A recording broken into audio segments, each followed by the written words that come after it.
What is the role for AI in reading echocardiograms? How have pediatric mental health hospitalizations changed since 2009? And can recruitment letter designs increase clinical trial enrollment? This and more on today's JAMA Editor's Summary.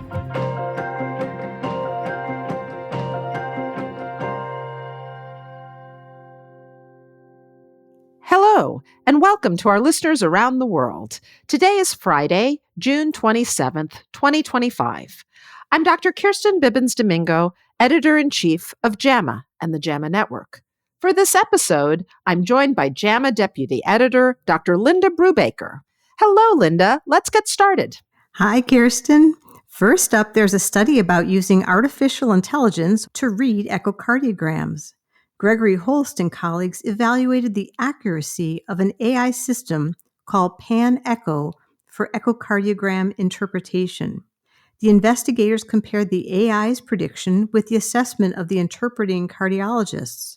The authors found that the Pan-Echo AI system maintained high accuracy for both complete and limited studies. JAMA also published 2 research letters this week. Dr. Lyonar and colleagues have a cross-sectional study of sex-based differences in pediatric mental health hospitalizations. They analyzed data from 2009 to 2022 in the Kids Inpatient Database. The authors report that the total number of pediatric mental health hospitalizations have decreased since 2009. However, the number of mental health hospitalizations among female youth have increased, while those among male youth have decreased. Clinicians are continuing to focus on mental health in youth, especially after the COVID-19 pandemic. There's another interesting letter this week about digital designs for trial recruitment letters. In this randomized experiment by Dr. Johansson and colleagues, participants received single or 2-page recruitment letters with red, blue, or green color schemes. While there was no difference in enrollment based on color schemes, there was a preference for the shorter recruitment letter format. Yes, we also have an editorial for this work, and in this editorial, Dr. Ong and colleagues explain several important aspects of this experiment. They emphasize the impressive sample size in the study, which was made possible because participants came from a registry-based clinical trial, the DanFlu-2 trial in Denmark. The editorialists praise this embedded trial design and the importance of studying our research processes in order to make them more effective. They recognize the investigators' contribution towards improving enrollment in scientific research.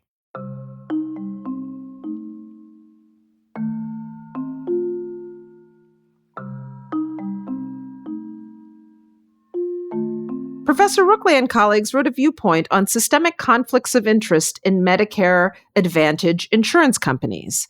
They propose that Medicare Advantage should employ third-party contractors, such as those seen with traditional Medicare, in order to avoid conflicts of financial interest. And there is a viewpoint about women's health by Professor Tobin Tyler and colleagues. They discuss recent movements to make abortion data public, including personal health information. The authors explain much more about this call for abortion surveillance and the harmful impact and risks for survivors of intimate partner violence. The Centers for Medicare and Medicaid Services recently created an add-on code for inpatient infectious disease consultations. Dr. Wu and colleagues described this change and its potential to increase infectious disease physician recruitment in their JAMA viewpoint.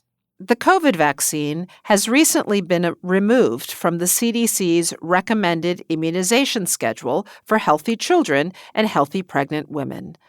Doctors Grunebaum and Chervenak wrote a viewpoint explaining in their words that this shift undermines trust in medical expertise, creates confusion, and exposes patients to preventable harm. JAMA published a perspective article by Professors Duvall and Kesselheim. They discuss ways that Congress can protect national vaccine policy, considering the recent dismissal of members of the Advisory Committee on Immunization Practices. And there's a letter to the editor from Dr. Landovitz and colleagues. These authors are members of the International Antiviral Society USA panel. JAMA published guidelines for HIV infection prevention from this panel. And in this letter to the editor, Dr. Landovitz and colleagues highlight important updates to these evidence-based guidelines for HIV infection prevention.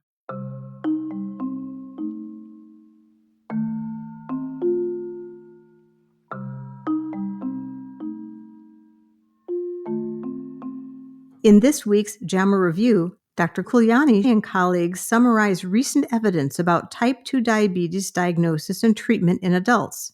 Dr. Kuliani shares his clinical information about differentiating type 2 diabetes from adult-onset type 1 diabetes with JAMA senior editor Dr. Karen Lasser on this week's JAMA Clinical Reviews podcast.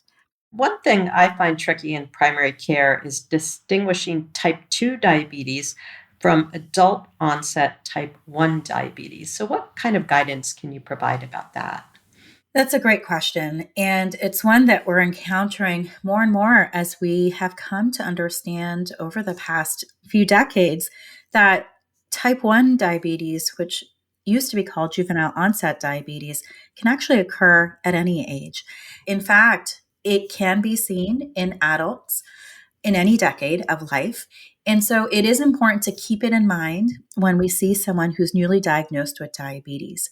Some of the signs that can alert us that we should be considering type 1 diabetes in an adult who's newly diagnosed includes relatively younger age of onset, less than 35 years, a strong or personal or family history of autoimmunity, which tends to go along with autoimmune type 1 diabetes, or what we call a lean body phenotype, a body mass index less than 25, which can be seen with type 2 diabetes, but is not as common. In these individuals, we might consider testing further for type 1 diabetes with islet autoantibodies. Most commonly, we start off with the glutamic acid decarboxylase, the GAD antibody, and then if negative, can proceed to testing with other antibodies such as the IA2, the zinc transporter 8, or insulin autoantibodies as well to help differentiate whether it's type 1 versus type 2 diabetes. There is also a JAMA clinical guidelines synopsis about inhaled pharmacotherapy in stable chronic obstructive pulmonary disease, or COPD. Dr. Nowalk and colleagues review the 2025 GOLD report. Yes, a very helpful read for understanding inhaler therapy recommendations for COPD. There is a content collection from the U.S. Preventive Services Task Force with respect to their new updated recommendation about screening for intimate partner violence and caregiver abuse for older and vulnerable adults. In the recommendation statement, the task force assigned a B recommendation supporting that clinicians screen for intimate partner violence in women of reproductive age. The task force also concluded that there was insufficient evidence to make a recommendation for or against screening for abuse in older adults or vulnerable adults. Dr. Feltner and colleagues provide a comprehensive evidence report and systematic review of the literature that informed these recommendations. This content is accompanied by a powerful editorial by Dr. Simon that contextualizes these recommendations. She points out the significant data gaps in these areas, calling into account recent political changes, as well as structural and cultural challenges that propagate this, quote, paradox of visibility without priority, unquote. Don't forget to check out 2 JAMA patient pages published this week. Intimate partner violence and caregiver abuse is explained in one patient page that completes the JAMA Task Force recommendation bundle. And there's a second patient page on eating disorders that focuses on 3 types of eating disorders and includes information like risk factors and treatment. And to wrap up this week's clinical content, there's a clinical challenge describing a rare diagnosis in a woman with forearm pain and stiffness.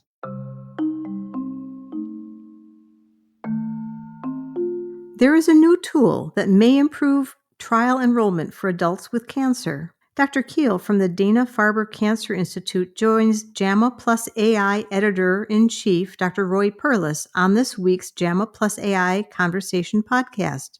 They discuss oncology, genomics, and AI-assisted trial enrollment. Let's listen to a bit of their discussion. Why is it challenging to enroll patients in oncology trials?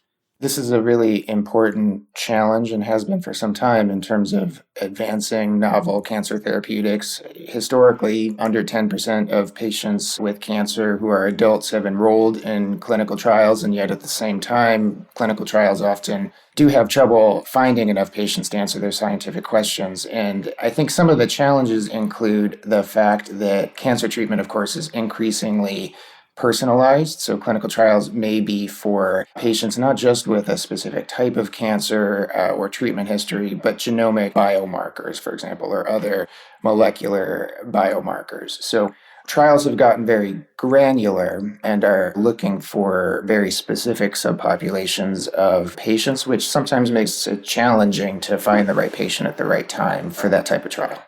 You can find the latest articles in clinical medicine, biomedical research, public health, and health policy written and researched by our outstanding JAMA Medical News team at jamamedicalnews.com, or you can click on the link in the show notes. Thank you for tuning in to hear what's new this week at JAMA. These highlights were brought to you by Dr. Linda Brubaker and me, Dr. Kirsten Bibbins-Domingo. This episode was produced by Shelley Steffens and Dr. Krista Roberts at the JAMA Network. A link to this JAMA content can be found in the show notes. To follow this and other JAMA Network podcasts, please visit us online at jamanetworkaudio.com. And thank you for listening.